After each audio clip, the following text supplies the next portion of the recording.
গরুকে লাগিয়ে দিলেন। গরু চাটতে চাটতে গরুর জিভে খুব ধার, চাটতে চাটতে মাংস সব শেষ হয়ে গেল, হাড়টা বেরিয়ে এলো। ওই হাড়ে বজ্র তৈরি করে যখন বেত্রাসুরকে মারতে যাচ্ছে, সে সময় ইন্দ্রের হাত থেকে বজ্রটা পড়ে গিয়েছিল। সে সময় বেত্রাসুরকে মারা কি সম্ভব ছিল? ইনি অসুর, কিন্তু ইনি তো কৃষ্ণ ভক্ত ছিলেন, আর কৃষ্ণ ভক্তকে কি মারা সহজ? কিন্তু বেত্রাসুর বললে, ইন্দ্র তোলো বজ্র, আমাকে মারো।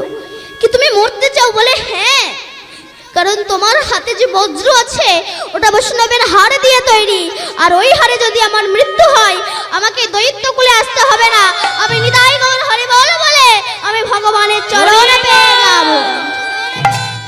তা আমার রাধারানী আজ অট্টালিকার উপরে বসে আছে, কখন কৃষ্ণ যাবে আমি একটু তাকে দেখব। বলুন তো অট্টালিকা পরিমাণে কি? পাকা বাড়ির ছাদের ওপরে। তখন তার মোবাইল ছিল না, হ্যালো সব গেল, তখন তো তার ছিল না, তখন ষাটে শোটে প্রেম হতো। তাই রাধারানী ভাবছে কখন কৃষ্ণ যাবে আমি একটু তাকে দেখব। তবে বাবা, ভগবানকে পেতে গেলে আগে ভক্তি পথের পথিক হওয়া চাই। চার বন্ধু যুক্তি করেছে একটু আমেরিকায় যাবে, তো অনেক টাকা সংগ্রহ করে আমেরিকায় গিয়েছে। আমেরিকায় গিয়ে আমেরিকার 100 তলার ওপরের ফ্ল্যাটটা ভাড়া করেছে। কেন না, ওখানে থাকলে আমেরিকার অনেক কিছু দেখা যাবে। তো আমেরিকার 100 তলার ওপরের ফ্ল্যাটটা ভাড়া করে একদিন আছে, পরের দিন একটু ঘুরতে বেরিয়েছে। এবার সন্ধ্যা হয়ে গিয়েছে, চার বন্ধু বলছে দেখ খিদেও তো পেয়েছে, আর আমেরিকার হোটেলের এক একটা খাবারের যা দাম, চল আমাদের ঘরে যা মুড়ি গুড় আছে তাই গিয়ে খাই চল। এবার এসেছে, যেই না ফিরে এসেছে একটা কারণে লিফট বন্ধ, তারা অ্যানাউন্স করে দিয়েছে 1 ঘন্টা পরে লিফট চলবে। চার বন্ধু বলছে দেখ খিদেও তো পেয়েছে, যে যার সুখ দুঃখের কথা বলতে বলতে উঠে যায়, আর কোনো কষ্ট হবে না। ব্যাস উঠছে, প্রথম তার অ্যাডভার্টাইজ, জানিস জীবনে যে কত জমে খেটেছে, কত কিছু করেছে, এখনো পান্তা পর্যন্ত ভাই বলে। তখন আর একজনা বলছে চুপ কর, তুই কি কষ্ট পেয়েছিস? কষ্ট তো জীবনে আমি পেয়েছি, শুধু একটা মেয়েকে ভালোবেসে, যাকে না দেখলে আমি 1 সেকেন্ড থাকতে পারি না, যার জন্য আমি আমার বাবা মাকে ত্যাগ করলাম, যাকে 90,000 টাকার মোবাইল কিনে দিলাম, সে আমার সঙ্গে বেইমানি করলো। সে নিজের দুঃখের কথা বলেই যাচ্ছে, 75 তলা উঠে গিয়েছে। তখন আর একজনা বলছে চুপ কর, তোর নয় মেয়েটা করলো, আর আমার বউ আমার সঙ্গে বিশ্বাসঘাতকতা করেছে, অমর খাই আমার পরের সঙ্গে ঘুরে মরে। 95 তলা উঠে গিয়েছে নিজের দুঃখের কথা বলতে বলতে। 3 জনের গল্প শেষ, এবার 4র্থ জনের পালা। তাকে বলছে বল এবার তোর মনে কি দুঃখ আছে আমাদের কাছে বল। বলে দেখ আমি বললে তুই আর সহ্য করতে পারবি না, বল না কি এমন দুঃখের কথা। দেখ আমি বললে তোরা হার্ট অ্যাটাক করবি, বল না কি দুঃখের কথা। বলে দেখ আমরা যে এত তালা গল্প করতে করতে উঠে এলাম, কিন্তু উঠে গিয়ে যে চাবি দিয়ে তালা খুলে ভেতরে গিয়ে আমাদের খিদে নিবারণ করব, সেই চাবিটা নিচে রিসেপশনে ফেলে চলে এসেছে। খুব ভালো বেশ, খুব এইবার কি হবে? গল্পের কথা মাথায় বজ্র ভেঙে পড়েছে। বৈষ্ণব কবি তত্ত্ব দিচ্ছেন, আমরা তো পৃথিবীতে জন্মগ্রহণ করে শুধু গল্প করেই কাটিয়ে দিচ্ছি, কিন্তু সিঁড়ি ওঠা তো চলছে, আয়ুষ্য তো চলছে। এই চলতে চলতে যেদিন আমরা মৃত্যুর কোলে যাব, কিন্তু আমরা তো হরি নামও করলাম না, হরি নাম রূপী চাবি নিলাম না। যখন স্বর্গের দুয়ারে যাব, ওই যে হরি নাম রূপী চাবি নিলাম না, স্বর্গের দুয়ার খুলতে পারবো না, আমাদেরকে আবার আসতে হবে, আবার যেতে হবে, আবার 80 লক্ষ জনিত ভ্রমণ করে মানব জন্ম পাবো। তাই আমার রাধারানী আজ অট্টালিকার উপরে বসে আছে, কখন কৃষ্ণ যাবে আমি একটু তাকে দেখব। আবার কৃষ্ণ ভাবছে যদি রাধা আমাকে না দেখতে পায়, তাই হাতে একটা বাঁশি ছিল, সেই বাঁশিটা ত্রিভঙ্গ মুরারি হয়ে তাতে ফু দিয়েছে। পৃথিবীতে বাবা যত যন্ত্র আছে, সবচেয়ে সুমধুর যন্ত্র হচ্ছে এই বাঁশি। এই বাঁশিটা জন্ম কোথা থেকে হয়েছে? পূর্বে ব্রহ্মা ক্রিয়াতে যজ্ঞে বেণু পঞ্চ বেণুস্বতে, নবম পর্বে সারহন্য, ষষ্ঠমে জলধনু, পঞ্চমে গান্ডীবধনু, সপ্তমে হয় হরধনু। বিশ্বকর্মার নিষ্কাম যজ্ঞে 25 পর্বে আহুতিতে একটা বাঁশির উৎপত্তি হয়। এত ঊর্ধ্বে পর্বটা ছিল, 1 পর্বে হয়েছিল মোহন বাঁশি। এই বাঁশিটা কৃষ্ণের কাছে আসলো কি করে? রামচন্দ্রের শ্বশুর মশাই জনক রাজা যখন বলেছিল এই হরধনুটাকে মানে এই ধনুকটাকে যে ভাঙতে পারবে তাকে আমি আমার কন্যা দান করব, সবাই এসেছিল, কেউ ভাঙতে পারেনি। শেষে যখন রামচন্দ্র এসেছিল সেই সময় হরধনু বলছে, প্রভু তোমাকে কষ্ট করে ভাঙতে হবে না, আমি নিজেই ভেঙে যাব। তবে প্রভু কথা দাও, একবারও যদি করে তুলো করবানে হাত, আমাকে আর নামাবে না। ভগবান কথা দিয়েছিল, হরধনু তুমি ত্রেতা যুগে আমার হাতে হরধনু হয়ে থাকবে, দাপর যুগে তুমি হবে আমার হাতে মুরলি, আর কলি যুগে তুমি হবে আমার হাতে দণ্ড। আর দাপর যুগে তুমি যখন আমার হাতে মুরলি হবে সে সময় এক সময় আমি তুমি অধরম মৃত দিয়ে বাজাবো। অধর অধর মানে ঠোঁট, আর কৃষ্ণের সারা অঙ্গই তো মধুর, যখন মধুর ঠোঁট লাগে মধুর মতো বাঁশি বেজে ওঠে।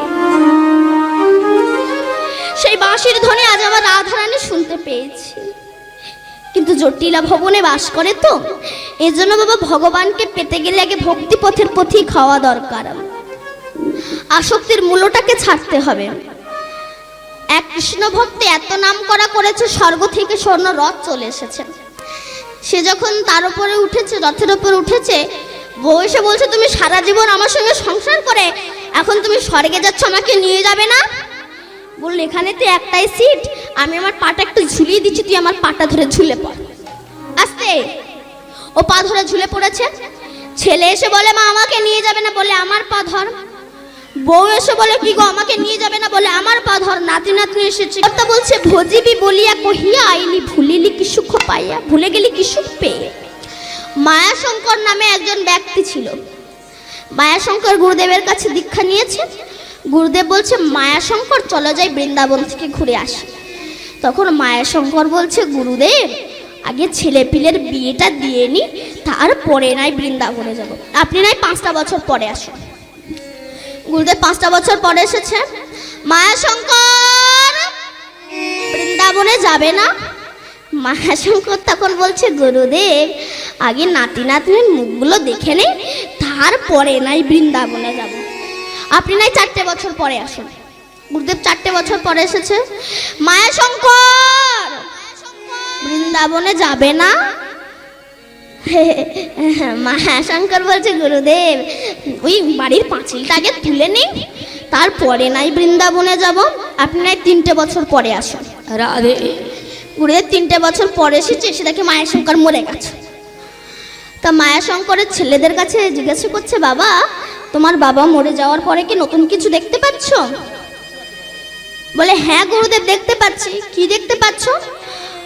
আমরা যখন বাবাকে পুড়িয়ে বাড়ি আসছিলাম দেখি কিনা একটা কালো কুকুর তার চোখ ঝলঝল ঝলঝল করছে, সে আমাদের পেছন পেছন আমাদের বাড়ির ওখানে পড়ে থাকে, কোন থেকে যাই না। গুরুদেব তো বুঝতে পেরেছে মায়াশঙ্কর সংসারের আসক্তি ছাড়তে পারেনি। কুকুররূপী মায়াশঙ্করের কাছে গিয়ে কমণ্ডলু থেকে জল দিয়ে বলছে মায়াশঙ্কর বৃন্দাবনে যাবে না? তখন সেই কুকুররূপী মায়াশঙ্কর বলছে গুরুদেব আমার ছেলে পিলে না বড্ড বোকা, যে যাচ্ছে তাকে তাই দিয়ে দিচ্ছে রে। হ্যাঁ গুরুদেব আপনি 2 বছর পরে আসুন। গুরুদেব 2 বছর পরে এসে দেখে কিনা সে কুকুরও মরে গেছে। তা মায়াশঙ্করের ছেলেদের কাছে জিজ্ঞাসা করছে আচ্ছা বাবা ওই কুকুরটা মরে যাওয়ার পরে কি নতুন কিছু দেখতে পাচ্ছ? বলে হ্যাঁ গুরুদেব দেখতে পাচ্ছি। কি দেখতে পাচ্ছ? আমাদের যেখানে টাকার বাক্স সেখানে একটা বিষধর সাপ ফনা তুলে ফোঁস করে, কিছুতেই টাকা নিতে দেয় না। তখন গুরুদেব বলল ঠিক আছে নিয়ে চলো। গুরুদেব গিয়ে কমণ্ডলু থেকে জল দিয়ে বলছে মায়াশঙ্কর বৃন্দাবনে যাবে না? তখন সাপরূপী মায়াশঙ্কর বলছে গুরুদেব দেখুন না এই ছেলে পিলেদের জ্বালা এখন আমার টাকা চৌকি দিতে হচ্ছে, মরেও শান্তি নেই। হে গুরুদেব একটা কথা বলি, আপনি আর 1টা বছর পরে আসুন, কথা দিচ্ছি এবার আমি যাব। গুরুদেব 1টা বছর পরে এসেছে, এসে দেখে কিনা সাপও মারা গেছে। তা মায়াশঙ্করের ছেলেদের কাছে জিজ্ঞাসা করছে আচ্ছা সাপটা মরে যাওয়ার পরে কি নতুন কিছু দেখতে পাচ্ছ? বলে হ্যাঁ গুরুদেব দেখতে পাচ্ছি। কি দেখতে পাচ্ছ? না আমরা যেখানে মলমূত্র ত্যাগ করি পটি করি অর্থাৎ যেখানে আমি পায়খানা করি আমরা সেখানে দেখি কিনা একটা কৃমিকীট পড়ে থাকে, যাই না। গুরুদেব বলে ঠিক আছে কাঠি দিয়ে তুলে আনো। তুলে এনেছে। গুরুদেব তখন কমণ্ডলু থেকে জল দিয়ে বলছে মায়াশঙ্কর বৃন্দাবনে যাবে না? রাধে। তখন মায়াশঙ্কর বলছেন না আর যাব না। কেন যাবে না? বলে আমার ছেলে পিলে এত সুন্দর সুন্দর জিনিস এখানে দিয়ে যাচ্ছে, আর তার সঙ্গে সঙ্গে জলও দিয়ে যাচ্ছে, এত সুন্দর খাবার পেয়ে আমি আর এখান থেকে যাব না।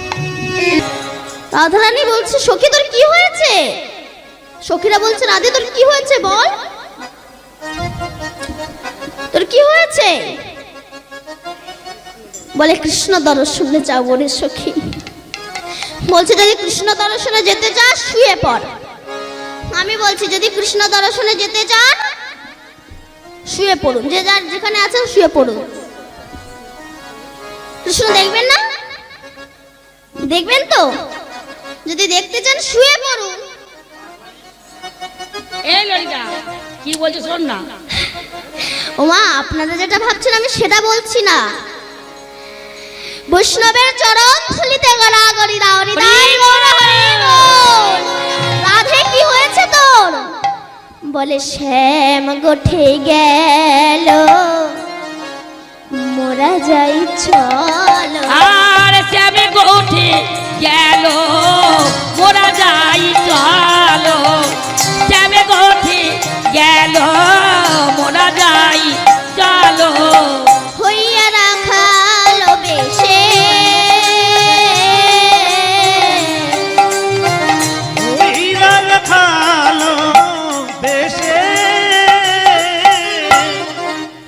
ললিতা বলো রাধে চিন্তা করিস না তুই, ছলে বলে কলে কৌশলে তোকে আমরা কৃষ্ণ দর্শনে নিয়ে যাব। কি করবি সখী? তোকে আজ আমরা একটা কৃষ্ণ সাজাবো। এই দেখুন শুরু হয়ে গেল কিন্তু দুই কৃষ্ণ। তোকে আজ আমরা একটা কৃষ্ণ সাজাবো। তাই নাকি? হ্যাঁ রে সখী। এই ললিতা দাঁড়া না।